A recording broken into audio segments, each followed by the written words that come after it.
Nathan says a big difference for local listeners. Absolutely right, Nathan. Thanks very much. Well, as you heard, 3 men have been charged over the murder of a Brisbane teenager. Police will allege that a 19-year-old fell from a Gold Coast balcony whilst fleeing attackers.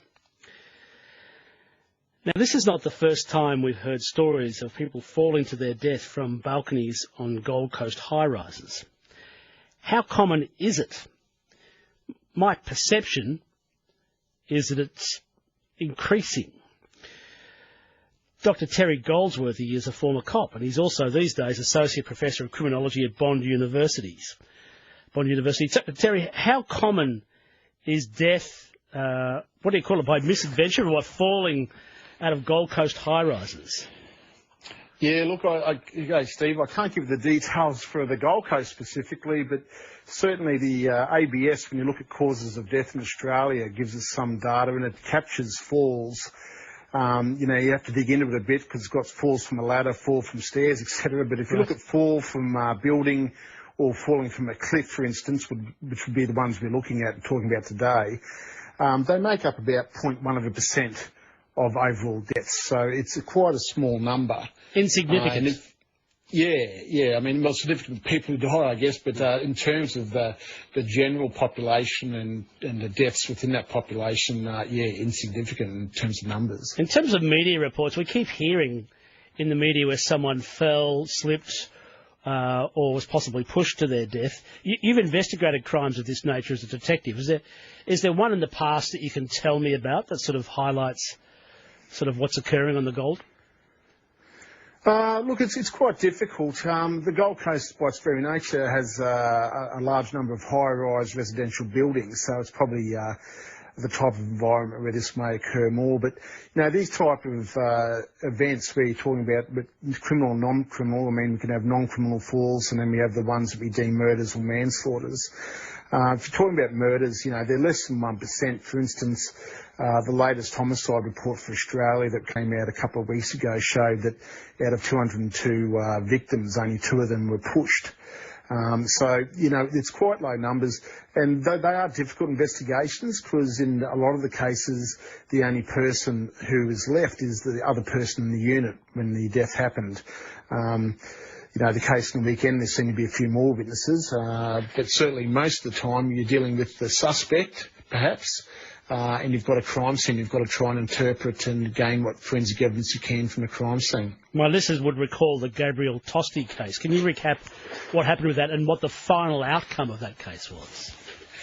Yeah, look, Gable Tostee went on a date in 2014 with a young lady he'd met on Tinder, not Twitter, in August 2014. So during the course of the date, there was an altercation that took place. She went out onto the balcony and then tried to climb down and lost her footing and fell and died. So he was charged with murder as a result of that. And I must say, I always questioned why he was charged with murder because I just didn't think it was ever going to be successful. And as history showed, the jury came back and said he was not guilty. And the reason I based that kind of opinion on before the guilty verdict came back was that, the not guilty verdict. Yeah, the not guilty verdict, sorry. When we charge people for a falling death and they didn't actually push the person, so there's 2 scenarios. One is they actually push the person, which is like Simon Catani in New South Wales, where there was evidence of a witness who saw him lift the woman, Lisa Haram, over the edge in 2011. In the Tostee case and some of the other ones, there's no evidence to suggest that they physically pushed or threw the person over the building. What there is there's an inference that their conduct was enough causation to cause a person to fear death or GBH, and in the process of trying to escape, they lose their footing, fall and die, and therefore they're responsible for that death. So it's greater than negligence, but it's like a manslaughter or something, is it? Well, they're charged with murder. Okay. It's up to the jury to decide where that sits. But certainly, if you look at the Tostee case, the number of issues that went against that whole proposition were the fact, well, one, he had a recording of the entire interaction, and secondly, I thought the most pressing issue against that charge was the fact she was banging on the door asking to be let back into the unit, which wouldn't be the normal kind of actions if you're in fear of death or GBH from the person inside that unit. Right, okay. And, this all comes from a 1991 High Court case, Royal and the Queen, in which there was a female who was in an abusive relationship with the male offender. On the day of the death, he had assaulted her, then he was in her unit, then he broke into the bathroom of the unit where she had sought refuge. She tried to climb out the window and fell and died. He was charged and convicted of murder.